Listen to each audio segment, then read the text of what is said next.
महाराष्ट्रातील शेतकऱ्यांना मदत करण्यासाठी मोदी मागे हटणार नाहीत.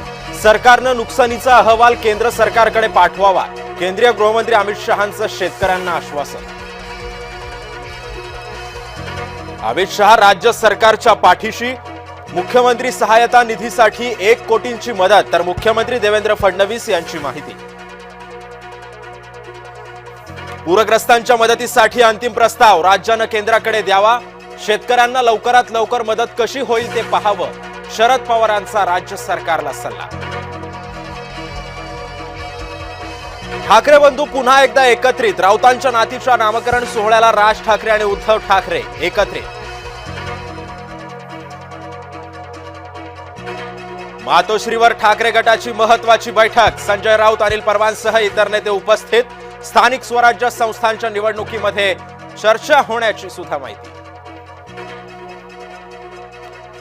शिंदेंच्या बालेकिल्ल्यात पुन्हा एकदा नाईकांचा जनता दरबार. सोमवारी ठाण्यामध्ये गणेश नाईकांच्या जनता दरबाराचं आयोजन.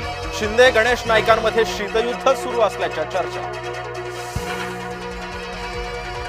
नाशकामध्ये आज शिवसेनेचा कार्यकर्ता मेळावा. भाजपनंतर नाशकामध्ये शिवसेना ऍक्शन मोडवरती. एकनाथ शिंदे कार्यकर्त्यांना मार्गदर्शन करणार. ठाण्यामध्ये महायुती विरोधात मविया आणि मनसे एकत्रित आल्याच्या चर्चा. जितेंद्र आव्हाडांच्या निवासस्थानी बैठक. राजन विचारे, अविनाश जाधव काँग्रेसचे नेते सुद्धा उपस्थित. भाजप शिवसेनेची युती न झाल्यास कार्यकर्ते मरून जातील. मंत्री गुलाबराव पाटलांचं विधान. कार्यकर्त्यांसाठी युती करण्याचं सुद्धा केलं आवाहन.